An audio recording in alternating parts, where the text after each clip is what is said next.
अस्सलाम वालेकुम dear students, तमाम 9th क्लास के स्टूडेंट्स को चैनल पे वेलकम। केमिस्ट्री 9th का गेस्ट जो है वो आगे स्टार्ट होने जा रहा है, लेकिन गेस्ट स्टार्ट करने से पहले वही दो बातें जो मैं हर दफ़ा गेस्ट बताने से पहले करता हूँ कि गेस्ट आपको जब नज़र आए तो तमाम क्वेश्चंस को आपने एक शीट पे नोट करना है और देन उन तमाम क्वेश्चंस के आंसर्स को आपने 2 से 3 दफ़ा शीट्स पे लाज़मी प्रैक्टिस करना है। गेस बताने का मकसद ही यही है कि जब आप बार-बार उन क्वेश्चंस की प्रैक्टिस कर लेंगे, उनके आंसर्स को बार-बार रिव्यू करेंगे, तब जाके आपको इस गेस का असल फ़ायदा होगा। और चूँकि इस दफ़ा केमिस्ट्री की बुक भी आपकी नई है, जिसके अंदर 15 चैप्टर्स हैं, तो 15 चैप्टर्स सारे मैंने इस गेस में कवर किए हैं और काफ़ी पुराने पेपर्स देखने के बाद, काफ़ी मेहनत के बाद ये क्वेश्चंस जो हैं वो मुझे मोस्ट इम्पोर्टेंट नज़र आए हैं और इनके पेपर में आने के चांसेस भी ऑलमोस्ट 90% हैं। तो इसलिए आपने इन तमाम क्वेश्चंस की खूब प्रैक्टिस कर लेनी है। तो आइए स्टार्ट करते हैं अपना गैस।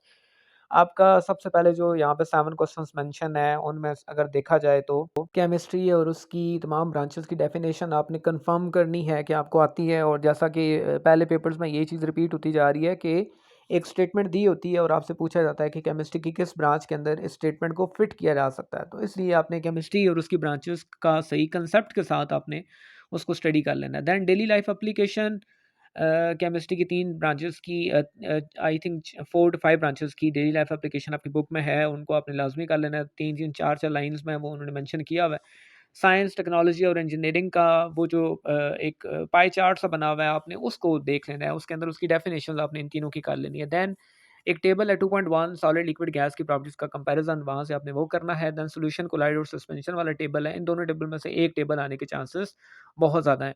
देन रदरफोर्ड मॉडल के डिफेक्ट्स आपने याद करने हैं जी, और बोहर्स की एटॉमिक थ्योरी की कंप्लीट आपने सारे पॉइंट्स जो हैं वो आपने उसके याद करने हैं। बोहर्स एटॉमिक थ्योरी बहुत इंपॉर्टेंट है पेपर पॉइंट बेस से। देन हमारे पास आता है जी कि प्रोटॉन नंबर जो है वो यूनिक क्यों है, उसकी यूनिकनेस के बारे में एक नोट लिखा हुआ है बुक में। देन आइसोटोप का कॉन्सेप्ट वो आपने करना है जी मस्ट। देन इलेक्ट्रॉनिक कन्फिगरेशन आपको लिखनी आनी चाहिए और ग्रुप और पीरियड नंबर आप उसमें से आइडेंटिफाई कर सकें, क्योंकि पेपर के अंदर क्वेश्चन ये इलेक्ट्रॉनिक कन्फिगरेशन वाला मस्ट आता है। देन शील्डिंग इफेक्ट और आयोनाइजेशन एनर्जी, ये 2 टॉपिक आपने कंफर्म करने हैं। और ये 2 क्वेश्चंस भी आपको पता है कि पुराने पेपर्स के अंदर जिस तरह मेंशन है कि आपको 2 एलिमेंट्स दिए होंगे, पीरियोडिक टेबल आपके पेपर के पीछे मेंशन होता है और आपसे पूछा जाएगा कि इन 2 एलिमेंट में से किसका शील्डिंग इफेक्ट ज़्यादा होगा, किसकी आयोनाइजेशन एनर्जी कम होगी। और वो आप तभी करेंगे जब आपको इनके ट्रेंड्स जो हैं वो सही तरीके से आते होंगे। देन आता है जी आपके पास अल्कली मेटल्स की प्रॉपर्टीज़, एक प्रॉपर्टीज़ की एक लिस्ट बनी हुई है आपके पास, वहाँ से आपने करना है जी। देन ट्रांजिशन एलिमेंट के प्रॉपर्टीज़ पॉइंट्स बने हुए हैं, 7 टू 8 पॉइंट्स आई थिंक, वो आपने करने हैं जी। देन हाइड्रोजन हैलाइड्स और उनकी थर्मल स्टेबिलिटी, एक छोटा-सा नोट है, वो आपने कन्फर्म करना है। देन आयनिक और कोवेलेंट बॉन्ड में से एक तो मस्ट आना है।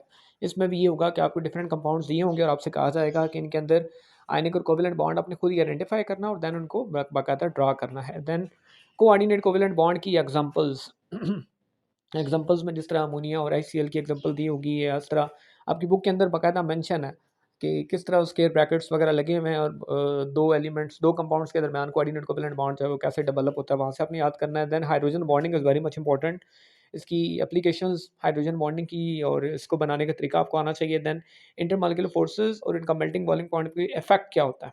मैंने कोशिश की है कि आपकी बुक के ऊपर जिस तरीके से हेडिंग्स वगैरह मेंशन है उनको एज़ इट इज़ लिया है ताकि आपको ढूँढने में आसानी हो क्वेश्चंस। देन ग्रेफाइट पे आपने नोट करना है जी। और देन 6.8 कांसेप्ट एक्सरसाइज, ये आपने देख लेनी है और इसको सॉल्व करना है। और किसी क्वेश्चन में अगर मसला आता है तो आपने कमेंट में मुझे लाज़मी शेयर करें, मैं उसको भी आपको समझा दूँगा कि ये किस तरीके से सॉल्व हुआ है। देन जी एक्सरसाइज क्वेश्चन 5, 6, 7, 13, 14, अब ये वाले क्वेश्चन जिसमें मोल्स, नंबर ऑफ एटम्स वगैरह निकालना, मास कैसे निकालना है, इस तरह के क्वेश्चंस आपने एक्सरसाइज से ये क्वेश्चंस उठा लेने हैं और उनकी एक दफ़ा प्रैक्टिस करनी है, क्योंकि इस तरह के कॉन्सेप्ट के क्वेश्चन पेपर के अंदर मस्ट आने हैं। देन कंसेप्ट एक्सरसाइज 7.4 आपने करनी है। Then collision and its prevention, जो मेथड्स हैं कोलिजन से कैसे बचा जा सकता है पेंट करके और इस तरह कैथोडिक प्रोटेक्शन वगैरह, ये आपने करने हैं जी। देन रेस्पिरेशन और उसकी टाइप्स, यानी एरोबिक एनारोबिक रेस्पिरेशन आपकी बुक के अंदर मेंशन है बाकायदा।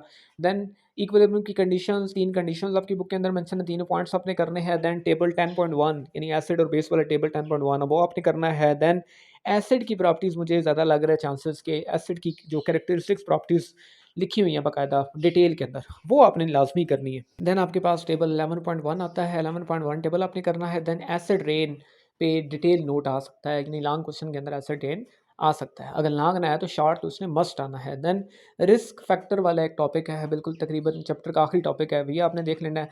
Then natural substances in water की डिसएडवांटेजेस, ये आपने करने हैं डिटेल में। देन होमोलोगस सीरीज़ की कैरेक्टरिस्टिक्स आपके कोर्स में है जी, वो आपने करना है। और देन फंक्शनल ग्रुप आता है जी। अब फंक्शनल ग्रुप बच्चों को काफ़ी मुश्किल भी लगता है, क्योंकि 10th में होता था ये टॉपिक, अब ये 9th के अंदर आ चुका है, तो बच्चों को काफ़ी मुश्किल होगी। लेकिन आप लोगों ने टेबल के अंदर alkane, alkyne, alkyne, alcohol, aldehyde, ketone, carboxylic acid, इन फंक्शनल ग्रुप को आपने फोकस करना है। इनकी कंपाउंड की आइडेंटिफिकेशन कैसे करनी है, इनको बनाना कैसे है। किसी तरह की मुश्किल परेशानी अगर है तो मुझे कमेंट में बताएं, उस फंक्शनल ग्रुप पे मैं डिटेल वीडियो बना दूंगा। अदरवाइज मेरा प्लान है कि मैं इसको ज़रा डिटेल में समझाऊंगा बच्चों को। Then concept exercise 13.5 is very much important. Then आपने अल्केन प्रेपरेशन के जनरल मेथड्स करने हैं। देन अल्केन के हेलोजिनेशन रिएक्शन, जिन्हें सब्स्टिट्यूशन रिएक्शन भी कहते हैं, वो आपने देख लेनी है। डिफ्यूज सनलाइट और डायरेक्ट सनलाइट में प्रोडक्ट का डिफरेंस। देन कार्बोहाइड्रेट का जो स्केच सा बना हुआ है आपके बायोकेमिस्ट्री के चैप्टर में, वो स्केच आपने करना है। डीएनए वर्सेस आरएनए, यानी डीएनए और आरएनए में फ़र्क आपने देखना जी, क्या क्या डिफरेंसेस आपको नज़र आते हैं। देन प्रोटीन टेबल से आपने कर लेना। प्रोटीन बहुत इंपॉर्टेंट है। मैं बायो के गेस्ट से बताया था, वहाँ बताया था कि प्रोटीन आएगा। केमिस्ट्री के गेस्ट में भी प्रोटीन ने लाजमी आना है। तो ये थे वो तमाम क्वेश्चंस कि जो कि बड़ी रिसर्च के बाद, काफ़ी पास्ट पेपर्स देखने के बाद मैंने निकाले हैं। एक दो टीचर से मुशावरत भी ली है इस बारे में। तो उम्मीद है कि नई बुक को मद्देनज़र रखते हुए ये वाले जो क्वेश्चंस जो मैंने बताए हैं, तो काफ़ी डिटेल में ये गेस हो जाएगा। इन क्वेश्चंस के आंसर्स की आपने प्रैक्टिस कर लेनी है। और अगर आप 2 से 3 दफ़ा इन क्वेश्चंस के आंसर्स को सॉल्व कर लेते हैं, तो मुझे पूरी उम्मीद है कि इंशाल्लाह आपकी केमिस्ट्री में बहुत अच्छे नंबर आ सकते हैं। वीडियो देखने के बाद कमेंट में लाज़मी बताइएगा, राय लाज़मी दें। कोई मुश्किल टॉपिक लगता है तो उसको मुझे बताएँ, उस पे डिटेल वीडियो बनाई जा सकती है। दोस्तों के साथ लाज़मी शेयर भी करें। Till then take care.